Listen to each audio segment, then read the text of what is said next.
오늘 주신 하나님의 말씀은 로마서 9장 10절로 11절이 되겠습니다. 우리 다 같이 한 목소리로 하나님 말씀을 봉독하겠습니다. 시작.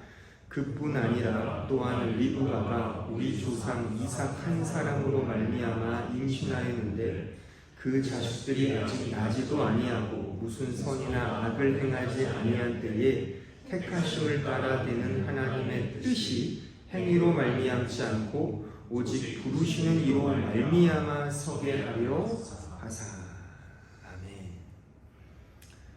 우리는 지난 세 주에 걸쳐서 이 근원에 대하여, 근원을 찾아서라는 제목으로 여행을 떠나고 있습니다. 오늘 그 마지막 종착지를 한번 확인해 보고자 합니다.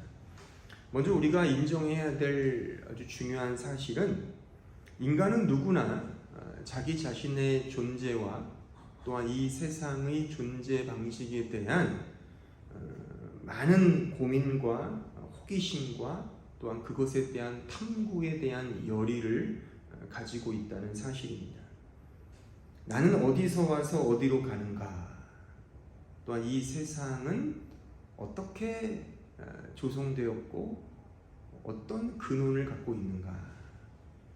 내가 사는 이 지구의 시작과 원천 그리고 결말은 어떻게 될 것인가? 이런 등의 말하자면 근원, 아르케에 관한 이 질문들은 언제나 역사 속에 항상 대두되어 있었습니다.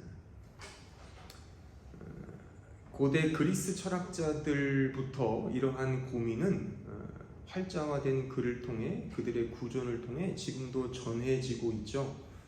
6세기 초에 그 탈레스라는 그 철학자는 이 만물의 아르케를 물로 보았어요. 물. 그러니까 그렇게 볼 수 있겠죠. 자연과학적으로 보더라도 우리의 몸의 70% 이상이 물로 구성되어 있다고 하지 않습니까? 또한 지구 표면을 감싸고 있는 이 지표면의 70% 이상이 물로, 바다로 이루어져 있음은 우리가 다 알고 있습니다. 그러니까 탈레스의 주장처럼 모든 만물의 아르케는 물이다라고 보는 것도 사실 의미가 있죠. 또한 우리에게 익숙한 그 피타고라스라는 학자도 이렇게 말했죠. 만물의 아르케는 수다, 숫자. 그러니까 지금도 우리가 피타고라스 공식을 외우고 있지 않습니까?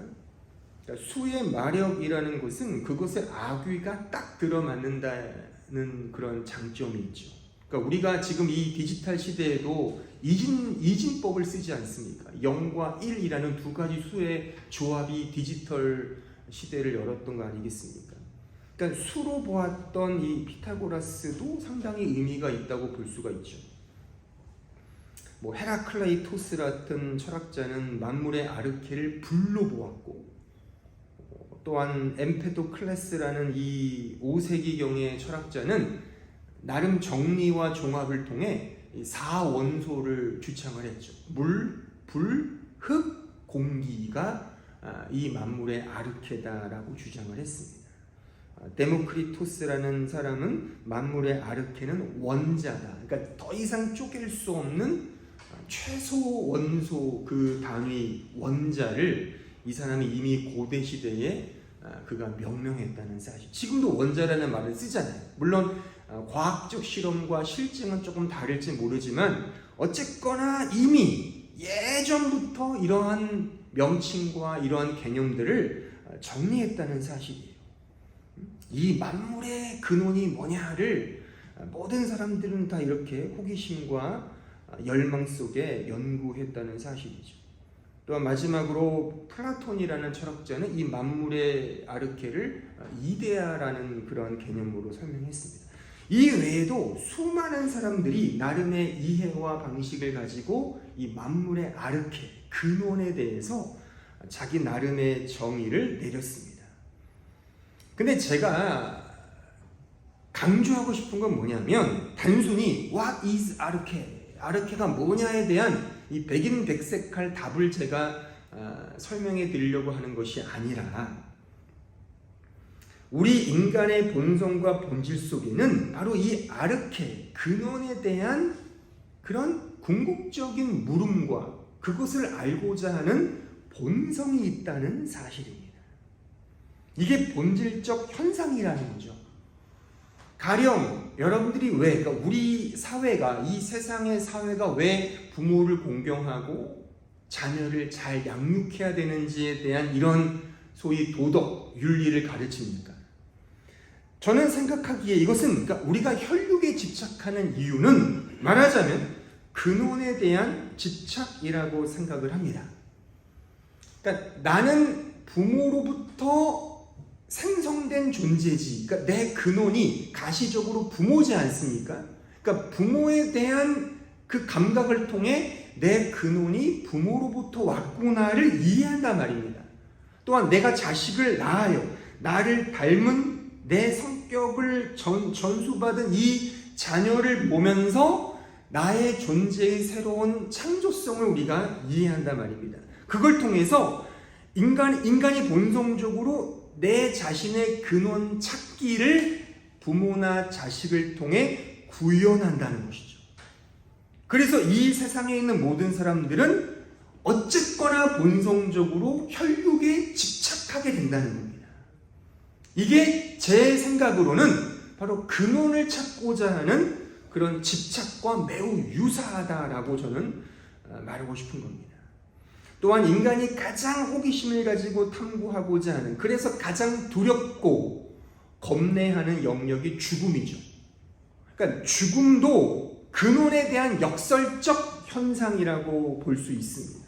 왜 인간이 죽음을 두려워합니까? 죽음은 결국 인간이 자신의 근원과 맞닥뜨리는 순간이기 때문입니다. 그 순간, 죽음의 순간을 통해 이제 내가 깨닫고 경험하는 거예요. 아, 이게 나의 근원이었구나. 그래서 그 죽음을 긍정적이든 부정적이든 우리 인간은 항상 관심을 갖는 거예요. 이런 맥락에서 이런 중요성을 가지고 저는 이 근원이라는, 아르케라는 이 주제로, 그러니까 성경이 말하는 근원은 무엇인지를 지난 석 주에 걸쳐서 제가 설명을 드렸어요. 그러니까 답은 이거죠. 모든 것은 하나님으로 말미암는다, 이겁니다. 전 이것을 교리적으로 세 부분으로 제가 설명을 드렸어요. 그 첫 번째는 모든 존재의 근원은 창조주 하나님이다. 또한 모든 구원의 근원은 바로 중보자 하나님이다. 또한 모든 삶의 근원은 우리의 삶을 인도하시는 성령 하나님이다. 이렇게 매주 하나하나씩 제가 설명을 드렸고, 오늘은 이 모든 것들을 종합하면서 이제 결론을 내리려고 합니다. 여러분들이, 제가 물론 3주 동안 언뜻 이렇게 힌트를 좀 내비치기도 했지만, 이러한 근원의 세 부분은 틀림없이 하나님의 존재 방식을 설명하는 거예요.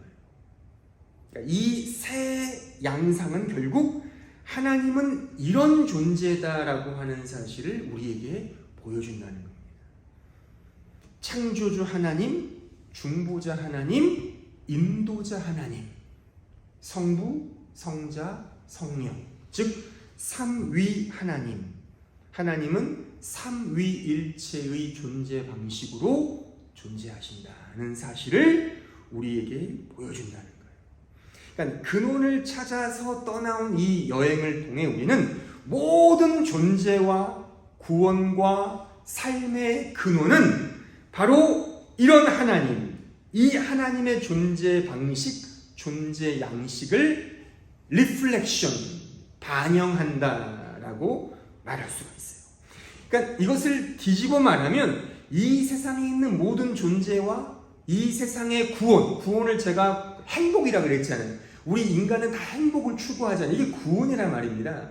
그 구원의 양상들, 또 우리의 삶의 모든 일상들을 그 근원을 찾고 찾아가면 결국 딱 맞닥뜨리는 근원의 대상이 하나님이고, 그 하나님의 방식이 삼위 하나님, 성부, 성자, 성령, 창조주 하나님, 중보자 예수 그리스도, 또 우리의 모든 삶을 지탱하고 주관하고 섭리하고 통치하시는 바로 그 성령 하나님을 그 모든 존재와 구원과 삶의 양상 속에서 발견하게 된다는 사실이에요. 이것은 이런 말씀과도 상응합니다. 자, 로마서 1장 19절에 한번 가보세요. 우리가 이미 로마서 1장을 배우면서 확인했던 말씀이지만, 자, 이는 하나님을 알만한 것이 그들 속에 보임이라. 하나님께서 이를 그들에게 보이셨느니라. 창세로부터 그의 보이지 아니하는 것들, 곧 그의 영원하신 능력과 신성이 그가 만드신 만물에 분명히 보여 알려졌나니 그러므로 그들이 핑계하지 못한다. 그러니까 여기서 이 말씀 속에서 영원하신 능력과 신성은 말하자면 하나님의 존재 방식을 의미하죠. 삼위 하나님을 말한단 말입니다. 오늘 설교로 말하면 그 삼위 하나님의 존재 방식이 곧 이 그가 만드신 만물에 분명히 보여진다라고 하는 사실이에요. 이것을 이렇게 보든 저렇게 보든 정답입니다. 그러니까 하나님 입장에서, 하나님의 관점에서 하나님은 삼위로 존재하신다. 그러니 이 세상도 하나님의 존재 방식처럼 창조되었고 그가 주관하시고 인도하신다가 성립하고, 역으로 이 세상을 통해서 균합법적으로 이 세상의 존재, 인간의 생명, 그 고귀한 생명체, 인간이 태어나는 그 영광스러운 장면들, 이 삼라만상, 저 동식물들, 이 우주 만물들을 보면서 이것은 창조주 하나님, 우리의 구원자 하나님, 이 모든 것들을 주관하시는 성령 하나님을 역추적하여 확인할 수 있다는 사실입니다. 이러한 설명이 중요한 이유는 하나님의 존재와 우리의 존재 간에 본질적인 관계가 성립되어 있다는 사실입니다.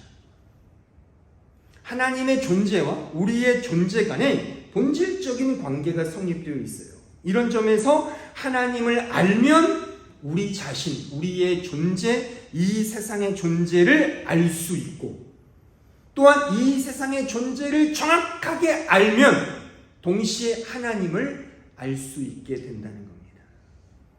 이 세상의 역사와 문화, 삶의 양식 등을 알면 하나님을 비로소 분명하게 터득할 수 있게 된다는 사실이요. 왜냐하면 하나님의 존재 방식과 우리의 존재 방식은 같기 때문에 그런 거예요.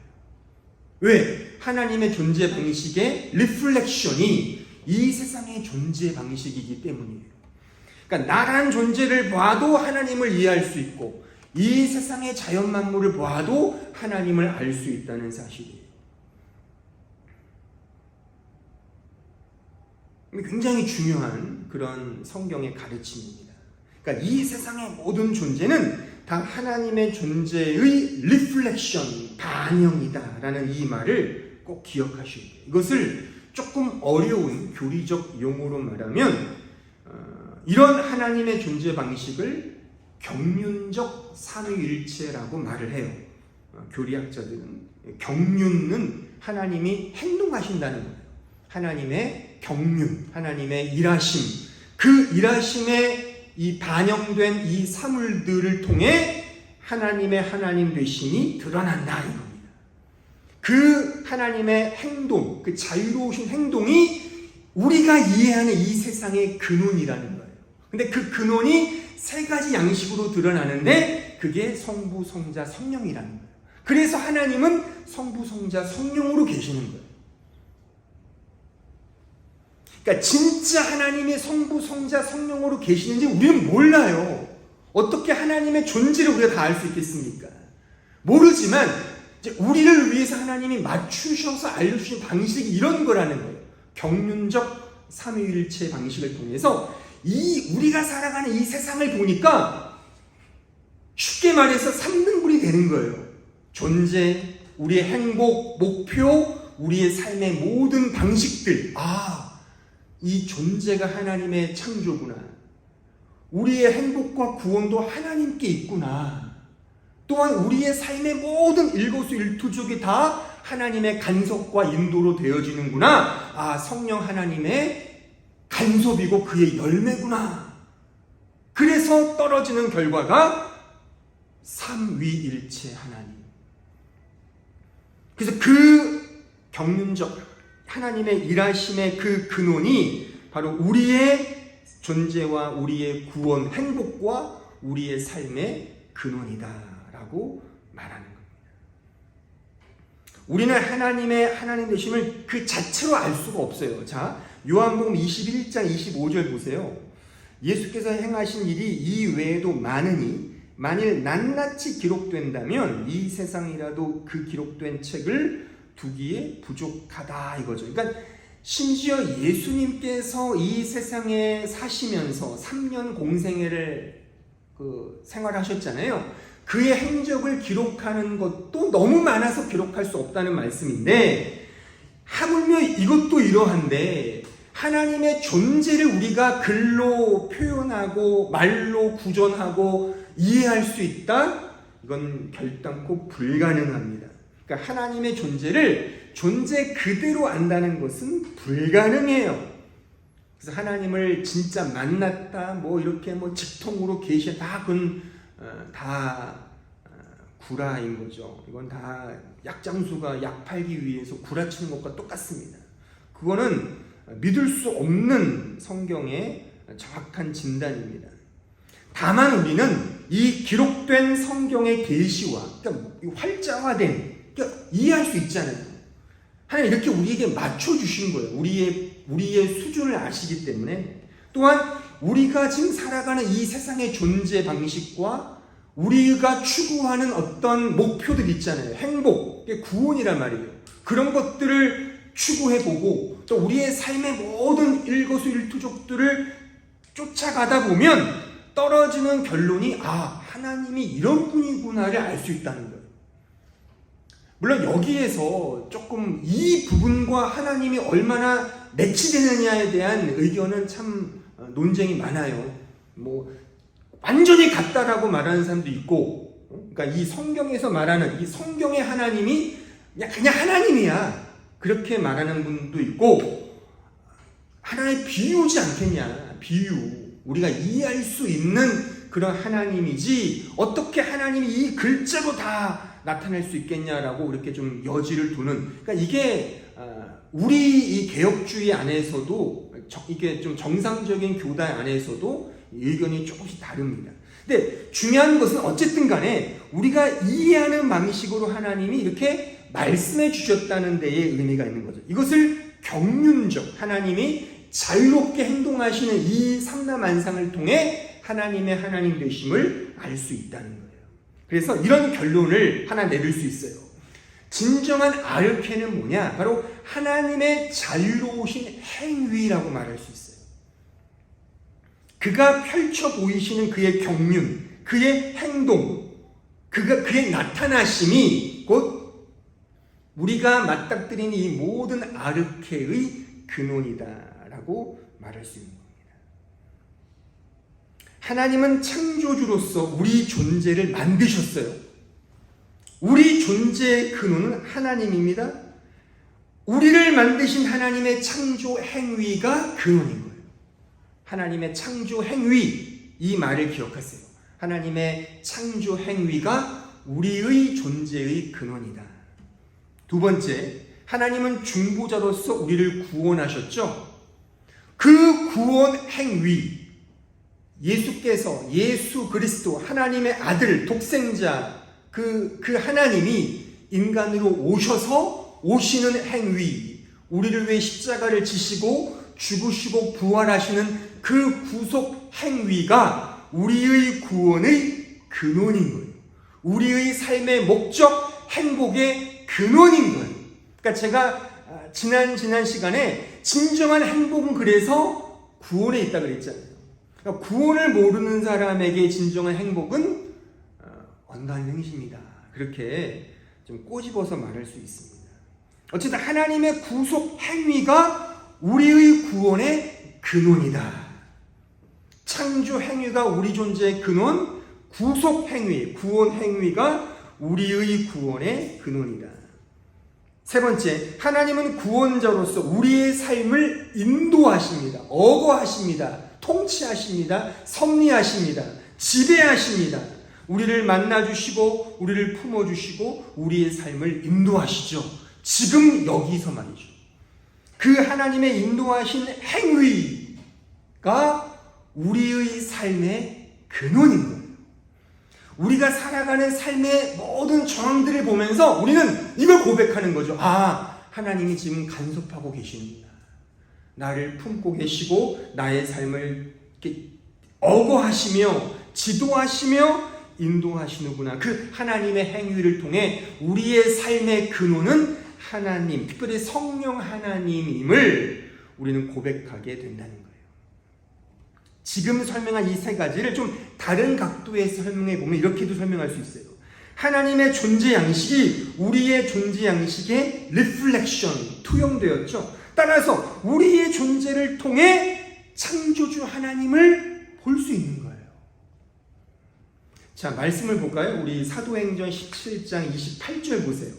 우리가 그를 힘입어 살며 기동하며 존재한다. 너희 시인 중 어떤 사람들의 말과 같이 우리가 그의 소생이라 하니 이와 같이 하나님의 소생이 되었은즉 하나님의 생명을 받았다는 거죠. 하나님을 금이나 은이나 돌에다 사람의 기술과 고안으로 새긴 것들과 같이 여길 것이 아니다. 그렇죠. 그러니까 우리의 존재가 이렇게 존재하고 있잖아요. 근데 이런 존재를 보면서 한번 생각해 보세요. 여러분들이 생각하고 존재하는 이런 양식들을 정직히 보면서 아, 내 조상은 침팬지야 라고 말할 수 있겠냐는 거예요. 그러니까 제 집에도 동물이 있잖아요. 그 조이라는 그 호랑이과, 고양이과. 그 개가 진화해서 호랑이가 됩니까? 제가 늘 목두미 적고서도 까불지만 이러는 개가 갑자기 호랑이가 돼서 너 나 괴롭혔지. 그럴 일은 없겠죠. 물론 진화론자들은 수만 년, 수백만 년의 진화라고 하니까. 근데 제가 말씀드렸잖아요. 이 탄소 연대 측정법이 맞지 않다고요. 그게 정확한 데이터가 아닙니다. 그냥 믿을 게 없으니까 그거를 갖다가 믿는 것 뿐이죠. 지금. 그러니까 제가 말씀드렸잖아요. 진화론도 믿음이 있어야 믿을 수 있는 이론이고, 그러니까 창조론만 하나님 믿음이 있어야 믿는 게 아니란 말입니다. 다 믿음이 있어야 돼요. 그것을 신봉해야 되거든요. 근데 우리 존재를 객관적으로 보면 어떻게 우리란 존재가 진화해서 존재됐냐라고 말할 수 있냔 말이에요. 우리의 존재를 정직히 보면 살아계신 창조주를 이해할 수밖에 없다는 거예요. 물론 여기도 믿음이 필요하겠죠. 하나님이 믿음을 주셔야지만 그런 믿음의 눈으로 하나님을 보겠지만 어쨌거나 우리의 존재, 우리의 생명을 보면 창조주 하나님을 바라볼 수밖에 없다는 거예요. 그 조그마한 미생물 보세요. 이 세상에 있는 모든 생명체를 보세요. 그런 생명체가 그냥 허투루 생겨난 거겠습니까? 제가 종종 말하자면 우주를 보세요. 이 우주의 모든 존재들을 보세요. 이게 그냥 우연히 빅뱅에 의해서, 폭발에 의해서 생겨났다고 말할 수 있겠는가? 그렇지 않다는 겁니다. 그런 존재들을 보면서, 특히 인간을 보면서, 이 소우주라고 하는 인간의 육체와 영혼을 보면서 바로 하나님을 우리는 이해할 수밖에 없다는 겁니다. 또한 두 번째, 하나님의 사랑의 의지가 우리의 구원에 투영되었거든요. 하나님의 사랑의 의지, 유도키아, 그의 사랑이 우리의 구원에 투영되었거든요. 그러니까 우리의 구원을 통해서 내가 받은 행복, 내가 얻은 구원을 통해 중보자이신 예수 그리스도를 우리는 충분히 알 수 있고 그걸 통해 하나님의 하나님 되심을 우리는 알 수 있다는 것입니다. 그러니까 구원은 전적으로 은혜와 사랑이라는 거예요. 우리가 행하는 선과 악의 문제가 아니라는 거예요. 내가 착하게 살아야지만 구원받는 것이 아니라 바로 우리의 구원의 근원 대신 바로 중보자 되신 예수 그리스도 덕분이라는 사실, 그의 생명으로 우리의 생명이 확보되었다는 사실입니다. 자, 요한복음 20장 32절 보십시오. 오직 이것을 기록함은 너희로 예수께서 하나님의 아들 그리스도이심을 믿게 하려 하며 또 너희로 믿고 그 이름을 힘입어 생명을 얻게 하려 하느니라. 요한복음 3장 16절 보세요. 하나님이 세상을 이처럼 사랑하사 독생자를 주셨으니까 구원은 곧 하나님의 사랑이라 말입니다.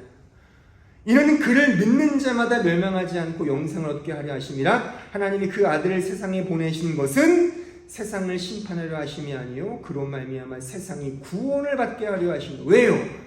사랑이 원인이라는 거죠.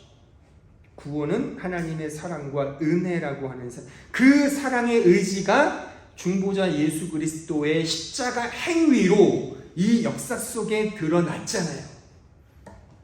우리는 그 구원을 통해 하나님의 존재의 어떠하심을 분명히 알 수 있습니다. 곧 하나님은 사랑이다 라고 말이죠.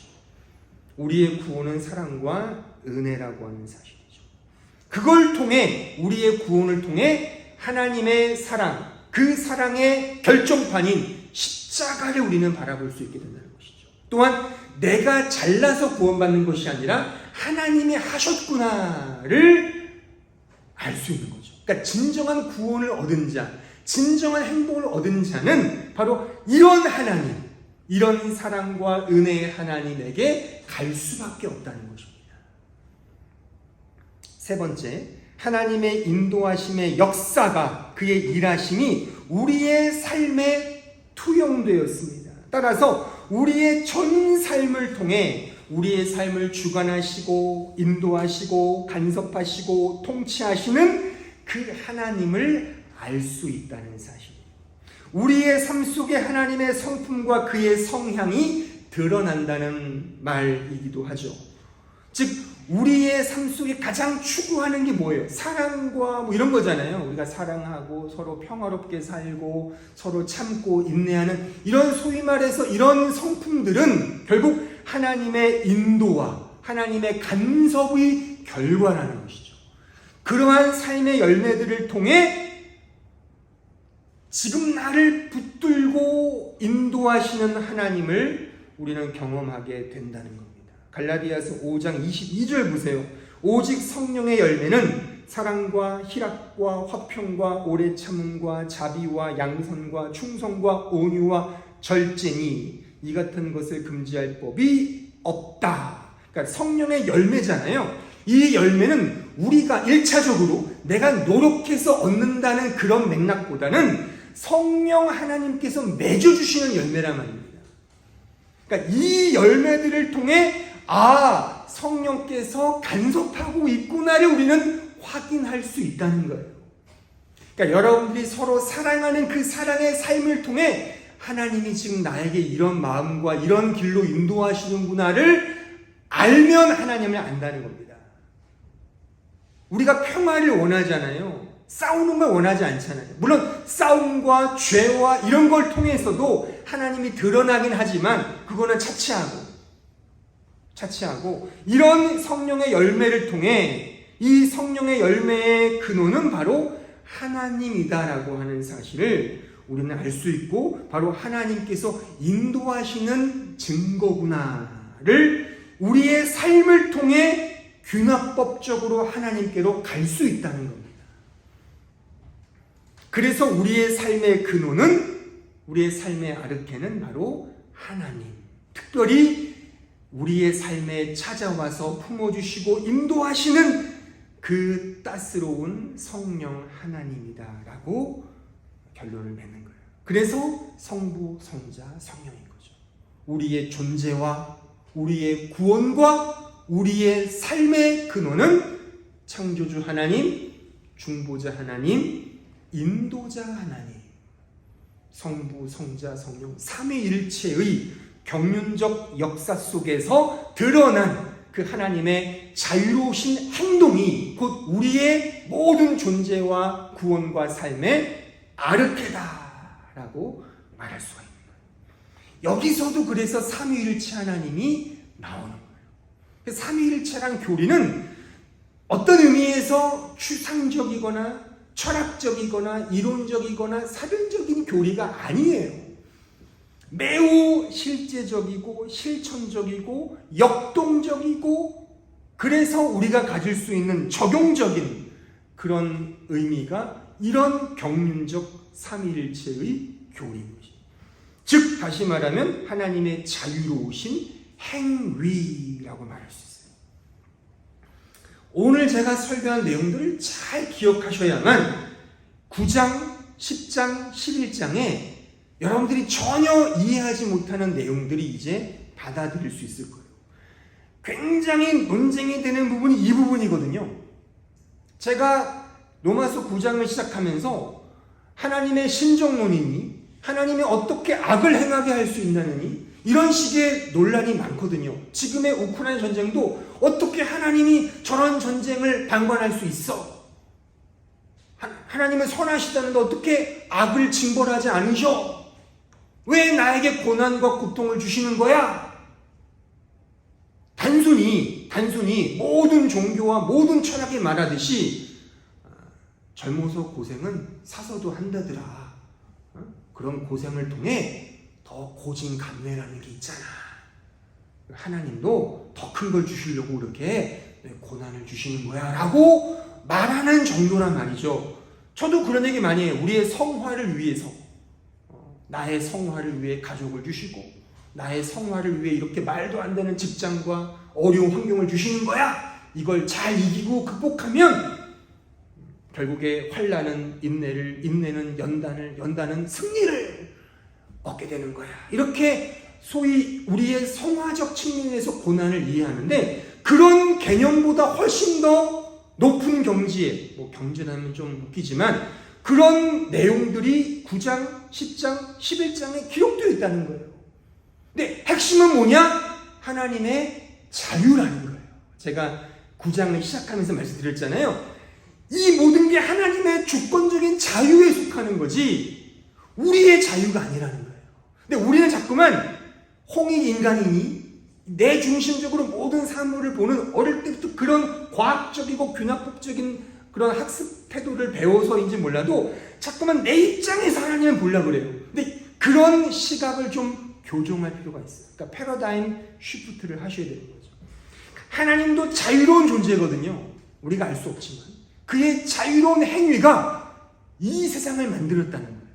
이런 관점에서 시작해야지만 진정한 믿음, 왜 고난이 승리인지, 왜 죄가 승하여 승리를 낳게 했는지 이런 소위 흐름을 더 큰 시각에서 우리는 이해할 수 있게 된다는 사실이에요. 그런 의미에서 이 아르케의 문제는 매우 역동적이고 매우 하나님 중심적인 그런 이해라고 말할 수가 있습니다. 만약 여러분들 시간이 되면 오늘 들은 설교를 한번 잘 기억하면서 에베소서를 한번 읽어보세요. 주중에 에베소서를 보면 에베소서는 구원의 관점이 그러니까 로마서나 다른 여타 특히 갈라디아서 같은 구원의 관점은 인간의 관점에서 하나님의 구원을 바라보는 그런 시각이라면 에베소서의 구원관은 시작부터가 하나님이에요. 하나님의 관점에서 우리 세상의 구원이 어떠한지를 설명해요. 그래서 에베소 1장부터 뭐예요? 찬송하리로다. 하나님의 예정과 작정을 찬송하잖아요. 하나님 관점에서 우리의 구원을 이해하는 그런 시선이거든요. 그런 시선이 지금 제가 설명하는 로마서 9장, 10장, 11장의 이런 흐름과 맞아 떨어진다라고 말할 수가 있을 것입니다. 결론을 내리면 성경이 말하는 아르케 근원은 바로 하나님의 자유로운 행위, 창조주 하나님의 창조 행위, 중보자 하나님의 구원 행위, 인도자 하나님, 성령 하나님의 우리를 인도하시고 어거하시고 우리를 주관하시는 섭리하시는 그 인도하시는 행위라고 그 행위가 우리의 존재와 구원과 행복과 삶의 아르케다라고 말할 수가 있습니다. 하나님의 자유로운 행위는 지금도 여전히 유효해요. 그래서 우리에게는 너무 감사한 거예요. 그냥 저 영국의 똑똑한 이신론자들이 말하는 것처럼 하나님이 창조해 놓고 니들이 알아서 해. 난 이제 뒷짐지고 니들이 어떻게 하는가 볼게. 니들의 자유의지를 써서 이 세상을 유토피아를 만들어봐. 나는 간섭 안 할 거야. 난 간섭할 수 없어. 너희들이 알아서 결정해야 돼. 나는 가만히 있을게. 이게 아니란 말이죠. 지금도 계속 하나님의 자유로운 행위는 여전히 유효합니다. 하나님의 자유로운 행위와 그 역사와 그 인도하심이 지금의 이 세상의 근원의 과정이며 결과인 것입니다. 그래서 우리는 하나님의 자유로우심처럼 자유롭고 하나님의 사랑하심처럼 사랑하는 존재로 살 수 있는 거예요. 다른 아르케를 가지고는 결코 이런 자유와 사랑을 누릴 수 없습니다. 오직 이 아르케, 오늘 말한 이 삼위일체 경륜적 하나님의 그 자유로우신 행위의 근거한 근원 속에서만, 이 아르케의 진리 안에서만 진정한 자유와 진정한 사랑을 누릴 수 있는 것입니다. 아무쪼록 성경이 말하는 하나님으로부터 주어지는 이 아르케의 진리 안에서 진정한 참된 자유와 사랑을 누리시는 우리 모든 성도들 되길 바랍니다. 기도하겠습니다.